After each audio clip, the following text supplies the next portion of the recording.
الصلاة خير من النوم.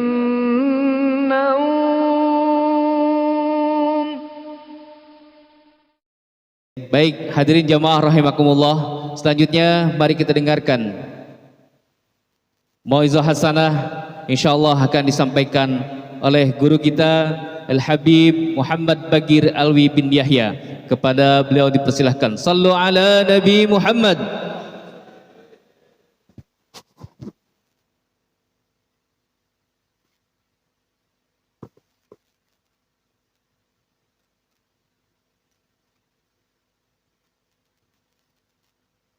Bismillahirrahmanirrahim. Assalamualaikum warahmatullahi wabarakatuh. Alhamdulillah مولانا الكريم وخالقنا العظيم الذي ليس كمثله شيء وهو السميع البصير. اللهم صل وسلم على سيدنا محمد نورك الساري ومدادك الجاري واجمعنا به في كل أطوار وعلى آله وصحبه النور. أما بعد, segala puji dan syukur kita panjatkan kehadirat Allah Jalla Jalaluh. Salawat dan salam semoga selalu terlimpahkan kepada kekasih kita, panutan kita dan teladan kita, baginda Nabi kita Muhammad sallallahu alaihi wasallam, beserta keluarga besarnya dan seluruh sahabatnya, juga para pengikutnya hingga hari kiamat.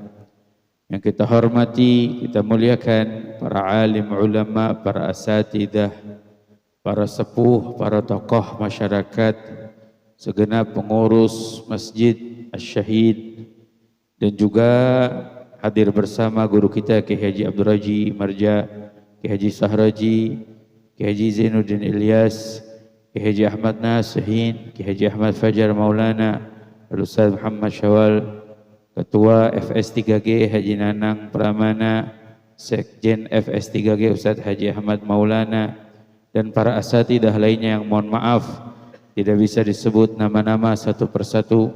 Sahibul Bait, Sahibul Agigah, mudah-mudahan Allah Subhanahu wa taala berikan kita semua guru-guru panjang umur, sehat afiat. Para hadirin hadirat yang dimuliakan oleh Allah, jamaah salat subuh FS3G, mudah-mudahan semua Allah panjangkan umurnya, Allah sehatkan badannya, Allah luaskan rezekinya.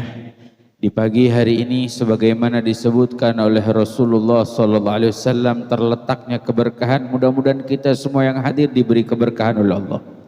Kalau ada di antara kita yang hadir sedang kurang sehat, Allah beri kesembuhan, keafiatan. Ada yang sempit, Allah luaskan rezekinya. Ada yang memiliki masalah, Allah beri jalan keluar dari setiap masalahnya. Barakah perkumpulan yang indah, barakah perkumpulan yang mulia ini, amin Allahumma amin.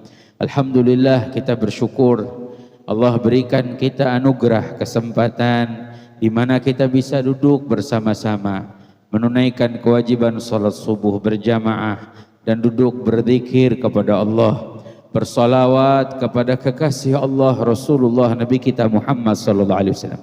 Ini merupakan anugerah yang indah yang nanti di hari kiamat akan diirikan oleh banyak orang. Perkumpulan seperti ini akan dicemburui oleh banyak orang. Kita dipilih oleh Allah Ta'ala. Mudah-mudahan Allah selalu memberikan kenikmatan ini untuk kita. Diberikan kita semua keistiqomahan.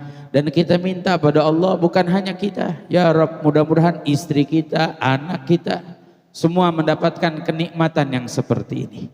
Sebab kita perlu membawa bersama keluarga kita.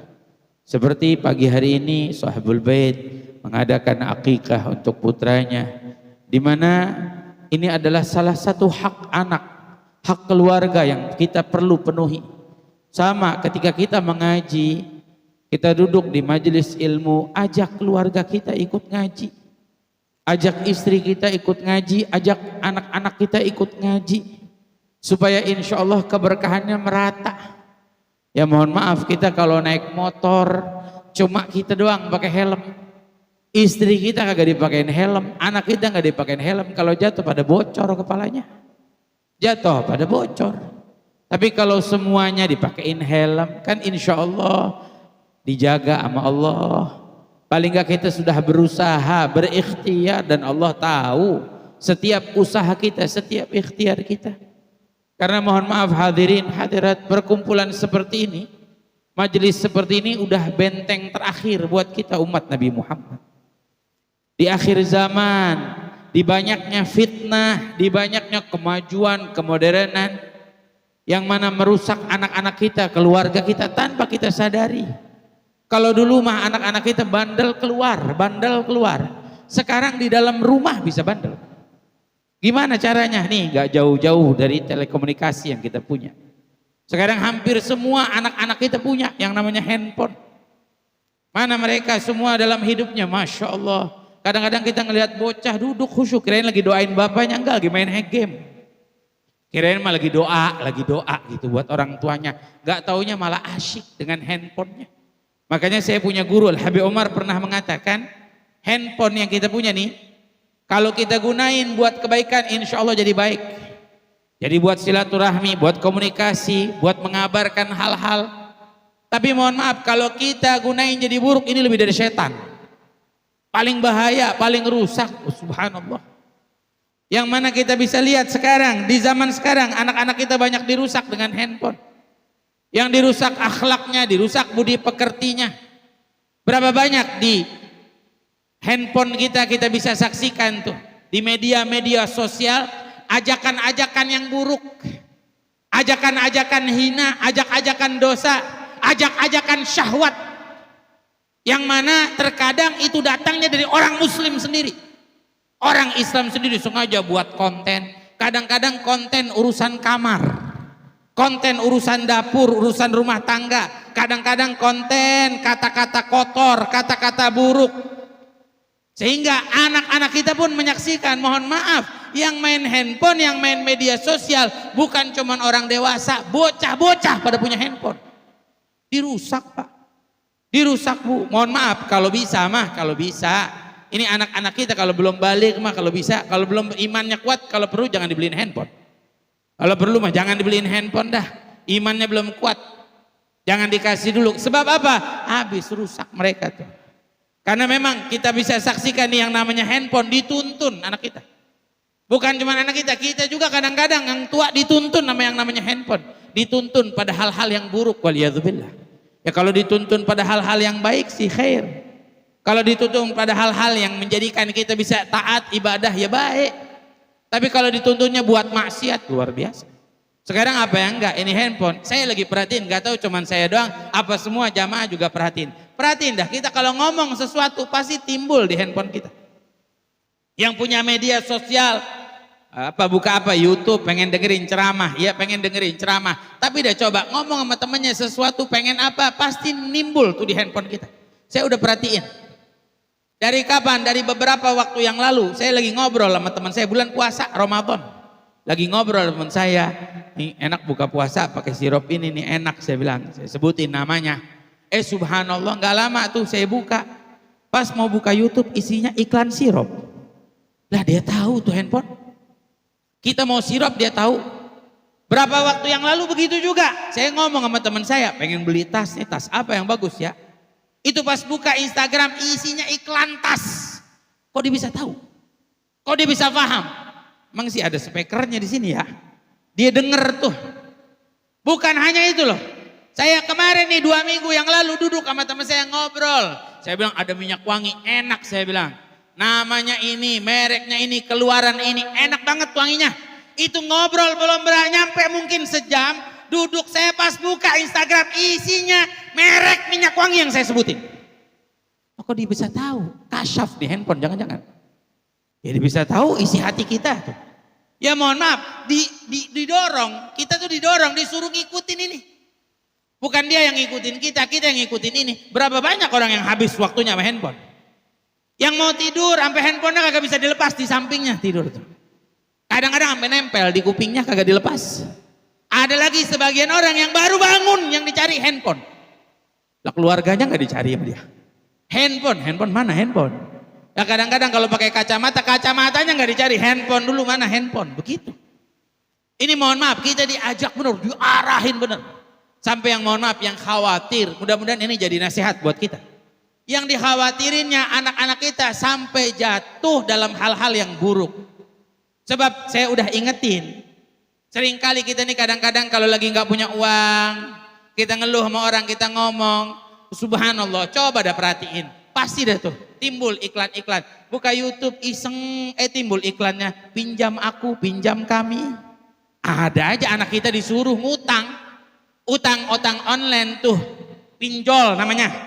Yang sampai apa? Yang sampai orang-orang ngutang nggak mampu bayar, nggak bisa bayar, itu bunganya terus bertambah, bunganya terus bertambah, bunganya terus bertambah, sampai nyusruk itu bocah kita. Sampai ada orang yang utangnya puluhan juta, cuman gara-gara pinjaman online. Sampai ada yang utang 1 juta, gantinya harus 10 juta. Ini kalau kita nggak sampein, rusak anak-anak kita. Dan emang bener. Coba aja cek, ngobrol dah. Pengen pinjam duit ya sama siapa ya? Buka abis itu YouTube, pasti iklannya pinjaman duit. Pasti iklannya pinjam aku, pinjam kami, didorong.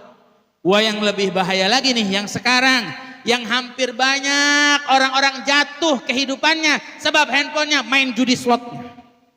Sampai anak-anak muda, enggak anak-anak muda aja, bapak-bapak tukang es, iseng-iseng sambil jualan es main judi slot. Dan itu nyata. Kalau nggak hancur rusak. Sampai ada orang ngeluh, Bib, ada teman saya main judi slot, utang sampai 10 juta. La haula wala quwata illa billah. Ada yang sampai 20 juta, ada yang sampai 100 juta, ada yang sampai 120 juta. Itu dirusak anak-anak itu. Sampai ada yang suami istri cerai cuman gara-gara judi slot. Sampai ada orang udah nabung gak pengen nikah, dia akhirnya iseng, ya main dah siapa tahu dapat. Dapat enggak, duitnya habis, nikahnya kagak jadi. Udah gagal tuh semuanya. Makanya saya ingin nasihatin, ayo hadirin hadirat. Ini kalau kita nggak bentengin, anak-anak kita bisa dirusak nih. Sama yang namanya media sosial, sama yang namanya handphone. Kita perlu mengingatkan mereka, kalau bisa mah pengen balik zaman dulu anak kita main gundu mendingan. Anak kita main petak umpet mendingan sana daripada main handphone. Supaya apa? Supaya mereka paling enggak jauh dari didikan atau ajakan yang buruk. Ajakan-ajakan yang hina. Yang semestinya kita berusaha untuk mengajak orang ke jalan Allah. Untuk mengajak orang, mendidik mereka untuk bisa beribadah kepada Allah. Ya kalau ada orang bicara, saya baru nyampe tadi dibisikin, Bib pilih fulan ya jadi presiden, masa bodoh. Saya sebutin masa bodoh. Kenapa? Bukan hak saya untuk memilih, bukan hak saya memilih, bukan hak saya untuk mengajak orang pilih fulan, kalau pilih faltan, itu semua haknya Bapak Ibu. Siapa yang mau dipilih? Silakan. Yang sekarang lebih urgent adalah kita mendidik anak-anak kita. Kita kepengen perubahan, kita nggak mau dong ke depannya keadaan lebih buruk. Makanya saya paling seneng kalau hadir FS3G, paling seneng lagi kalau banyak bocahnya. Kenapa seneng? Seneng girang karena bocah dari kecil kita ajak biar mereka hidupkan sholat subuh berjamaah. Insya Allah sampai mereka tua, sampai mereka nanti mau meninggal dunia pun mereka nggak tinggalkan sholat subuh berjamaah.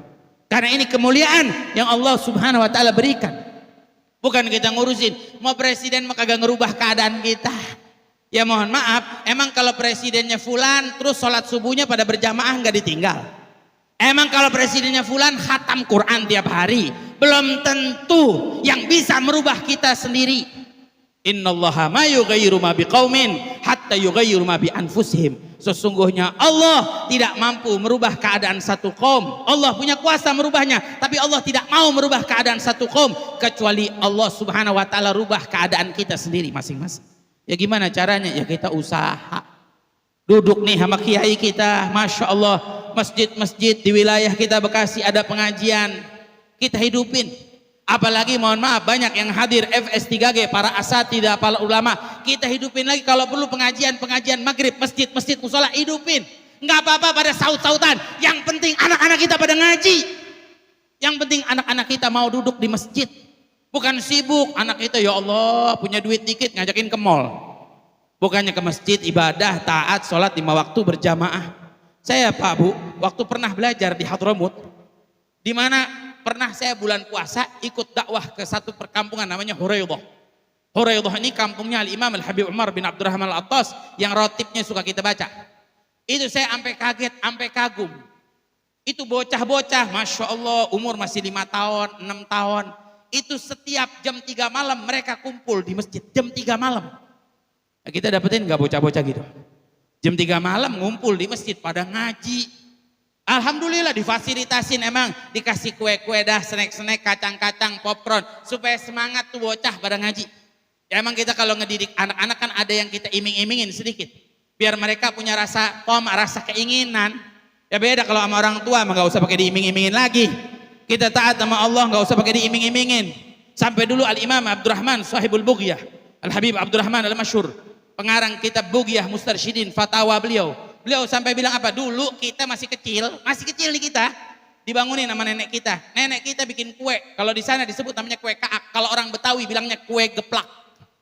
Tahu kue geplak? Saya tahu kayaknya di sini udah kagak ada tuh kue geplak. Masih ada ya, kue bakar. Tuh kue bakar, suruh dibikinin sama nenek saya kue bakar. Itu nenek kita, kata beliau nih, ini masih pada kecil-kecil, ceritanya udah dewasa. Dulu kita masih kecil, dibangunin. Jam 3 malam, ayo bangun. Siapa yang bisa baca doa, minta sama Allah, baca. Qad kafani ilmu rabbi. Baca ya alima sirri minna. Baca, siapa yang bisa baca, kita kasih kue. Kata Al-Habib Abdurrahman, dulu kita masih kecil, setiap malam kita bangun gara-gara apa? Gara-gara kue. Ya bocah kan mikirnya apa kalau ngaji? Wah ngaji enak nih, siapa tahu ada berkatnya, ada snacknya. Sampai dulu saya kalau ikut bapak saya kalau dari kecil, kita dari kecil diajak. Ayo ikut yuk pengajian sono, enak di sono ada kebulinya. Langsung tuh kita ngikut tuh, semangat yang namanya bocah. Jadi kita iming-imingin dulu. Dorong dulu kalau bisa maghrib. Sampai saya masih ingat almarhum Habib Muhammad bin Ahmad Al-Attas. Dulu terkenalnya Habib Muhammad Aceh dibilangnya. Itu luar biasa. Setiap maghrib dia sengaja tuh di pengajiannya, di majelisnya, di musolah majelisnya, sengaja dikumpulin tuh bocah-bocah. Siapa yang sholat maghrib duduk sampai isya dikasih duit 5.000. Siapa yang kagak mau begitu dulu? Itu dulu tahun 2000-an siapa yang kagak pengen dikasih duit 5.000? Banyak. Kita semuanya duduk. Pertama gara-gara apa? Gara-gara imbalan. Gara-gara sesuatu dalam sisi kehidupan manusia dunia. Tapi apa? Udah dewasa mengerti. Belajar kita berusaha. Makanya saya mengajak, ayo para asatidzah, ayo para guru, ayo para alim, para ulama. Ayo kita bimbing umat nih. Mohon maaf, kita bimbing umat bukan urusan mau ke partai, mau pemimpin, mau ke siapapun. Itu mah nanti urusan mereka petugas partai. Kita petugas Allah, mengajak orang-orang ke jalan Allah, membimbing mereka supaya mereka taat pada Allah, mengajak orang-orang supaya menjauhi dosa. Ini tugas kita sekarang. Dan ini lebih urgent apalagi di zaman kita. Mudah-mudahan majelis ini bawa berkah buat kita. Mengajak kita ke jalan Allah Ta'ala, amin. Amin ya Allah ya Rabbal. Makanya saya ajak, ayo nih duduk sama kiai, duduk sama ulama. Kata Al-Habib Zain bin Ibrahim bin Sumait, beliau bilang, man jalasal ulama, siapa orang duduk sama ulama atau cinta sama ulama, berkhidmat sama ulama, paling enggak seneng dah hatinya sama ulama, insya Allah kalau enggak jadi ulama, anak cucunya jadi ulama. Ya mohon maaf, kita walaupun belum baik, kita walaupun banyak salahnya, kita walaupun banyak dosanya, pasti kagak kepengen anak kita nggak baik. Kita kepengen semua anak-anak kita jadi orang-orang baik. Walaupun kita belum baik. Makanya kita ajak. Saya teringat nih terakhir. Tahun 2007 saya baru pulang dari Yaman. Saya punya tetangga Pak Bu. Kagak seneng, apalagi sholat, ibadah kagak seneng. Kerjaannya maksiat. Tahu-tahu datang ke saya bilang, karena saya dulu suka main sama ponakannya seumuran sama saya. Bib, boleh nggak ikutan ngaji? Saya bilang boleh. Ngaji siapa yang larang? Siapa aja mau ngaji boleh. Mau dia siapa, silakan. Mau dia orang hebat, mau dia orang susah, mau dia orang kagak punya, mau dia presiden, mau dia rakyat, siapa aja. Emang boleh ngaji? Kayak kita majelis, karena kita nggak keikat sama urusan-urusan kayak begitu. Lah siapa aja mau ngaji silakan. Ente petugas partai mau ngaji, ya ngaji. Duduk, tapi nggak usah bawa kita ke urusan ente. Urusan ente mau urusan ente.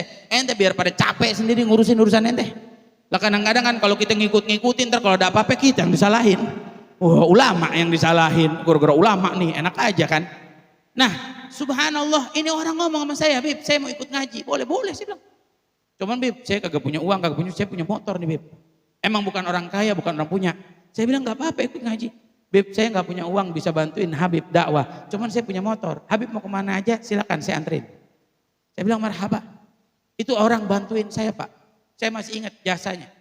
Dia gelarin karpet kalau bikin pengajian kita. Sampai kadang-kadang minjemin sound system sama orang dulu. Kagak gampang. Loh sekarang kita diundang ke sono sini, mas sekarang ngelihatnya. Coba dulu yang ngajar, Masya Allah. Kadang-kadang pernah saya ngajar di satu musola. Pernah ngajar di satu musola nih. Nyampe musola saya maghrib, habis sholat maghrib saya tungguin gak ada orang. Saya nyalain lampu, nyalain kipas, sampai gelarin karpet sendirian. Subhanallah, saya tungguin sampai isya. Beduk isya kagak ada yang datang. Ya saya matiin, saya tutup tuh musola. Saya tanya pada kemana ini bocah kagak ngaji. Biasa Bib ada bola Saudi lawan Indonesia. Ya gara-gara bola kita ditinggalin. Dulu itu mah dulu. Ya kagak kayak sekarang kita Masya Allah. Pengajian di mana-mana disambut orang. Lah dulu emang perjalanannya kagak susah-susah. Makanya kita kalau jadi ustadz pengennya langsung di atas. Luar biasa susah minta ampun. Kagak gampang. Akhirnya apa? Saya bilang ayo udah ikut yuk. Ngaji itu 5 orang, 10 orang. Kadang-kadang ngajar sampai jauh, saya naik motor digoncengin. Sampai ke Bekasi Timur naik motor digoncengin sama dia. Saya bilang Masya Allah, tiba-tiba istrinya hamil. Bilang sama saya, Bib, nih istri saya bakal punya anak Bib. Coba Bib tolong kasih nama. Saya bilang ya udah tunggu ntar lahir baru kita kasih nama. Dan kita belum tahu laki perempuan yang lahir mereka kasih nama aja. Lah orang kita kan mau buru-buru, maunya nyiapin duluan nama. Saya bilang udah insya Allah. Lahir nanti kita kasih. Lahir perempuan, saya bilang namanya Fulanah. Kita kasih nama yang cakep Islam. Dia ngomong sama saya, Bib, anak saya 3, 2 laki, 1 perempuan. Saya kepengen Bib, punya anak yang soleh katanya. Solehah. Walaupun saya belum soleh-solehah.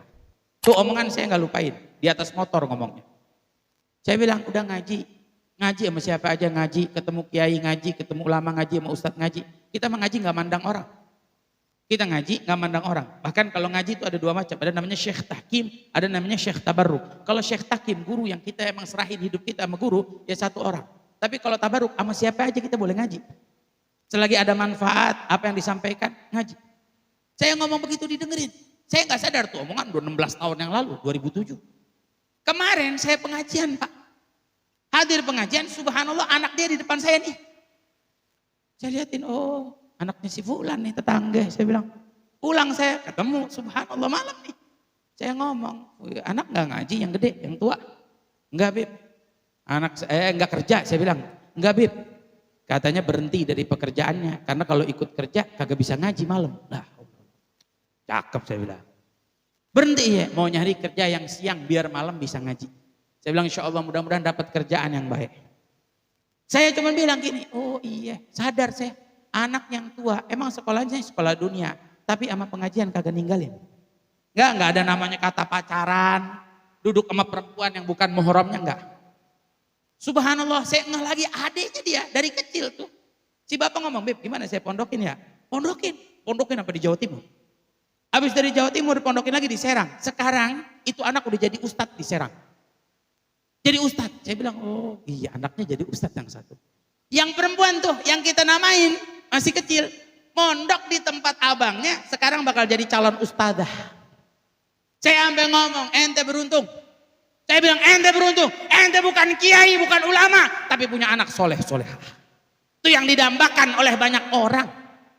Apa intinya? Kita deketin ulama, kita deketin orang baik, kita deketin orang soleh. Insya Allah, paling tidak kalau kita belum jadi orang soleh, anak keturunan kita biar jadi orang soleh. Ini pagi kita akikahin ponakan kita nih, insya Allah mudah-mudahan Allah jadikan anak yang soleh. Allah perempuan yang diakikahkan jadi anak yang solehah. Mudah-mudahan Allah subhanahu wa ta'ala jadi anak-anak kita, keturunan kita semua soleh-solehat. Dah yuk kita mulai bimbing, kita mulai ajarkan, kita mulai didik. Ya mohon maaf, kita pengen punya anak hafal Quran, tapi kita sibuk sama televisi tiap hari, gimana anak kita mau hafal Quran? Kita pengen punya anak-anak itu mereka jadi orang-orang yang soleh, ahli ibadah, tapi kita tiap hari sibuk sama Facebook, sama internet. Gimana anak kita jadi orang soleh, jadi orang ibadah? Mulai dari diri kita, insya Allah anak-anak kita jadi ahli ibadah. Terakhir, kita yang ikut ngaji, bukan cuma diri kita ngaji, ruh kita ikut ngaji. Bukan ruh kita saja, sulub kita ikut ngaji. Apa sulub? Yang bakal jadi calon keturunan kita nih. Sampai saya bilang, guru saya bilang, Al-Habib Umar bilang, kita ngaji nih, walaupun kita belum baik, insya Allah nanti anak keturunan kita baik. Mudah-mudahan Allah jaga para ulama kita, Allah beri keberkahan buat kita semuanya. Mungkin ini saja yang bisa disampaikan. Mohon maaf para kiai, para ulama, saya sebenarnya ada jadwal di Purwakarta nih. Cuman karena kalau Haji Maulana udah ngubungin saya, FS3G, saya kagak berani nolak. Bukan kenapa-napa, cinta saya sama FS3G. Mudah-mudahan kita semua diistiqomahin. Amin ya Allah ya Rabbal alamin. Hadza minni wal afu minkum. Wassalamualaikum warahmatullahi wabarakatuh.